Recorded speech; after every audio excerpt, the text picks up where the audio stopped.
وبدأ الدوري المصري بنظامه الجديد والاستثنائي، النظام اللي هتلاقي فيه الدور الاول بشكله الطبيعي كل فرقه من ال 18 فريق هتلعب 17 مباراه. الاختلاف كله في الدور الثاني اللي هيتقسم فيه 18 فريق الى مجموعتين، اول مجموعه من 9 فرق هتتنافس على اللقب، وتاني مجموعه من 9 فرق هتتنافس على الهبوط. نظام الدوري الجديد هيخلي كل فريق يلعب 25 مباراه فقط مقارنه ب 34 مباراه في النظام القديم، وده طبعا هيوفر اسابيع لعب كتير نقدر بيها نظبط نظام دورينا وتوقيته مع بقيه دوريات العالم. خلينا نتكلم عن اهم مباريات هذا الاسبوع. هنتكلم عن مباراه الاهلي ومباراه الزمالك. هنبدا بمباراه الاهلي وسيراميكا كليوباترا، المباراه اللي كانت صعوبتها بتكمن في انها جايه بعد فوز الاهلي على العين الاماراتي وتحقيقه بطوله تاريخيه هي بطوله الثلاث قارات، وكلنا عارفين طبعا طبيعه اللاعب المصري اللي بعد تحقيق بطوله ممكن يهدى شويه ويريح، وده اللي كانت خايفه منه جماهير الاهلي، وده اللي حصل بالفعل في الشوط الاول،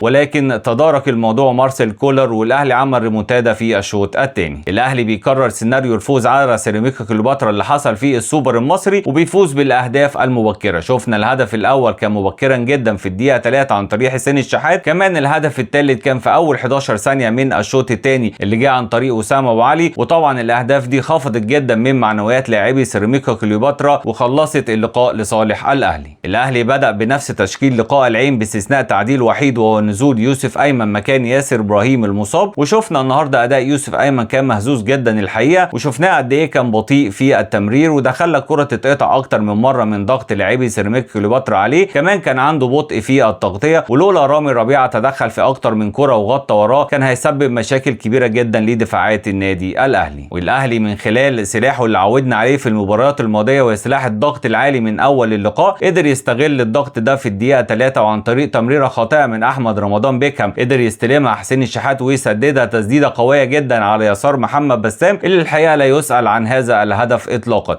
وكأن حسين الشحات سمعنا لما اتكلمنا في الحلقه اللي فاتت وقلنا ان لازم يشد حيله ويشتغل عن الفينش اكتر من كده، رد علينا النهارده مش بهدف لا باتنين، والحقيقه الاتنين اجمل من بعض. والحقيقه ان بعد هدف الاهلي الاول سيطر سيراميكا كليوباترا على باقي مجريات الشوط وكان اخطر بكتير من النادي الاهلي وسبب خطوره كبيره على مرمى الفريق، ولولا تدخلات وانقاذات الشناوي كانت هتبقى النتيجه مختلفه في الشوط الاول. وفي الدقيقه 22 قدر زلاكا عن طريق مهارته انه يحصل على ضربه جزاء من عرقله اكرم توفيق ليه ليتصدى ليها احمد بالحاج ويحرز هدف التعادل لنادي سيراميكا كليوباترا. والحقيقه زلاكا لاعب كبير جدا ومهاري جدا وازعج دفاع الاهلي النهارده بصوره كبيره، ولو استمر بالمستوى ده ان شاء الله نشوفه قريب في المنتخب. وفي نهايه الشوط الاول وعلى عكس سير اللقاء ومن فاول من خارج منطقه الجزاء بيسدد وسام ابو علي تخبط في زلاكا وتغير اتجاهها وتسكن شباك سيراميكا كليوباترا، وطبعا هدف كمان لا يسأل عنه محمد بسام. والحقيقه ان نجم الشوط الاول بلا منازع كان محمد الشناوي اللي قدر بتصدياته لهجمات سيراميكا كليوباترا الخطيره انه ينقذ مرمى النادي الاهلي في اكتر من مناسبه وانه يخرج الاهلي في الشوط الاول متقدما، وده يثبت لك قد ايه سيراميكا كليوباترا كان افضل في الشوط الاول. وبين الشوطين وعلى عكس متعودين عليه من مارسيل كولر عمل تغييرين بنزول خالد عبد الفتاح مكان يوسف ايمن اللي قلنا كان اداؤه مهزوز النهارده، ونزل قفشه مكان كوكا، ده يثبت لك قد ايه الاهلي كان سيء في شوط اللقاء الاول، وده اللي قاله مارسيل كولر بعد اللقاء اللي قال ان الشوط الاول قدام سيراميكا هو اسوأ اشواطي مع النادي الاهلي. وزي ما قلنا ان الاهلي استفاد النهارده من ميزه الاهداف المبكره، وبعد 11 ثانيه فقط من بدايه الشوط الثاني قدر وسام ابو علي ان هو يسجل الهدف الثالث للنادي الاهلي والهدف الثاني ليه في اللقاء بعد عرضيه رائعه من طاهر محمد طاهر. شفنا التغييرات اللي عملها مارسيل كولر بين الشوطين عالجت البطء اللي كان موجود في دفاع وخط وسط الاهلي، وقدر قفشه مع امام عاشور ومع طاهر محمد طاهر وحسين الشحات وقدامهم وسام ابو علي يشكلوا خطوره كبيره جدا على مرمى سيراميكا كليوباترا. وفي الدقيقه 60 قدر حسين الشحات يزود اهدافه في اللقاء بالهدف الثاني ليه والرابع للنادي الاهلي من اسيست اكتر من رائع من امام عاشور يقابلها حسين الشحات من لمسه واحده على يسار محمد بسام. وفي الدقيقه 69 قدر طاهر محمد طاهر انه يحرز الهدف الخامس للنادي الاهلي من صناعه رائعه من وسام ابو علي وفينش اكتر من رائع من طاهر محمد طاهر. الجميل في الهدف ده ان جه من ضغط رائع من وسام ابو علي وطاهر محمد طاهر على دفاعات سيراميكا كليوباترا وقدروا يحرزوا الهدف الخامس. الضغط ده جه والاهلي متقدم 4-1، يعني اللعيبه ما ريحتش، لا اللعيبه 4-1 ولسه بتضغط على دفاعات سيراميكا كليوباترا، وده اللي نتمناه من النادي الاهلي ومن كل الانديه المصريه انها ما تركنش للنتيجه الكبيره، لا لو تقدر تكسب 10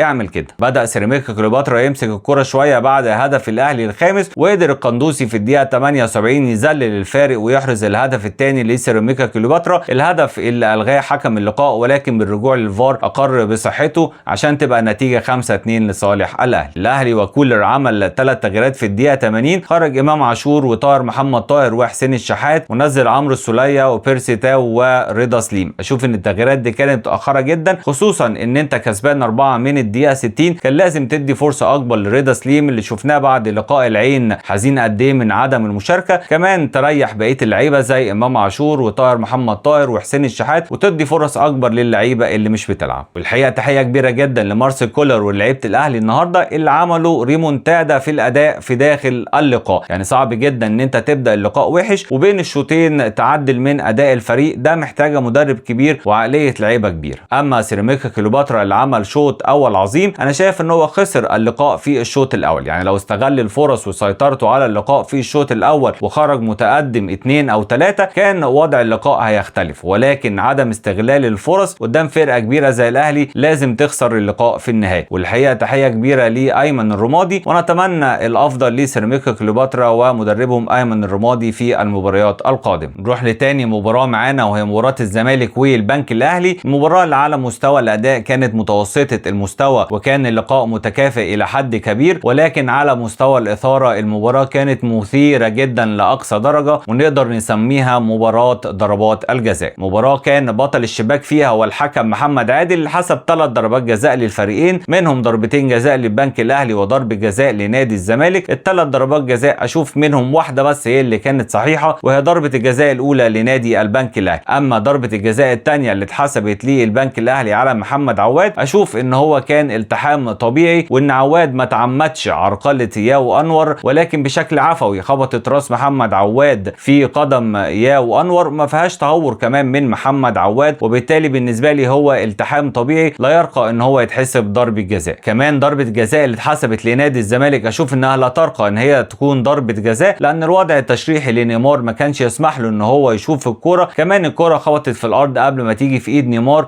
وبالتالي هي بالنسبه لي برضو لا ترقى انها تكون ضربه جزاء. وعلى مستوى تشكيل نادي الزمالك اشوف ان جوميز بدا اللقاء بتشكيل عليه بعض الملحوظات زي البدء بمحمد حمدي في مركز الجناح الايسر، مع ان مشلاك اللي كان بيعتمد عليه في المباريات الماضيه كان موجود على دكه البدلاء، وده اللي حصل بنزول مشلاك مكان محمد حمدي بعد الاصابه. كمان كانت غريبه شويه البدء بعمر فرج في مركز راس الحربه على حساب سيف الجزيري وعلى حساب ناصر منسي اللي شفناهم تالقوا في المباريات الماضيه لنادي الزمالك. والحقيقه ان عمر فرج بالاداء اللي شفناه منه في اللقاء بيقول انه لسه بعيد شويه عن انه يلعب اساسي في نادي الزمالك. والحقيقه كمان كثره تغيير جوميز لمراكز اللاعبين داخل الملعب ده ممكن يعمل ارباك للاعبين، يعني الصح ان انت تلعب بتشكيل ثابت كل لعيب يبقى عارف مركزه، وبتغير مراكز اللاعبين لا قدر الله في حاله اصابه احد اللاعبين او في حاله الايقاف، ولكن عمال على بطال غير في مراكز اللاعبين ده يعمل ارباك للاعبين وبالتالي ياثر على اداء الفريق. والحقيقه اللي لازم نحييهم تحيه كبيره جدا هو عبد الله السعيد وناصر ماهر، لان احنا شايفين مدى تاثيرهم على اداء نادي الزمالك، وحرفيا هم اللي شايلين نادي الزمالك في المباريات الماضيه، بيسيطروا للزمالك على وسط الملعب، الزمالك بيخرج بسهوله بالكره من وسط الملعب، كمان بيخلقوا فرص تهديفيه وشفنا تاثيرهم التهديفي النهارده، كل واحد منهم صنع هدف وسجل هدف، وشفنا كمان مدى التفاهم اللي بينهم في الهدف الاول لنادي الزمالك. كمان لازم نحيي ناصر منسي على الاداء المميز النهارده، قدر يسجل الهدف الثاني للزمالك من ضربه راس مميزه، كمان تسبب في ضربه الجزاء اللي احرزها عبد الله السعيد في نهايه اللقاء وكسبت الزمالك اللقاء بنتيجه 3-2. كمان لازم نحيي طارق مصطفى مدرب البنك الاهلي، عامل فرقه كبيره وعامل اداء كبير، وانا واثق ان فرقه البنك الاهلي ان شاء الله هتكون في ال9 الاوائل اللي بينافسوا على بطوله الدوري. كل التوفيق لانديه الدوري الممتاز، وان شاء الله نشوف دوري مميز واداء استثنائي زي ما البطوله كده استثنائيه هذا الموسم. كده اول حلقاتنا عن تغطيه هذا الموسم من الدوري المصري خلصت، اراكم على الف خير في مباريات قادمه، وان شاء الله الاثاره مستمره مع الدوري المصري. اشوفكم على الف خير، والسلام عليكم ورحمه الله وبركاته.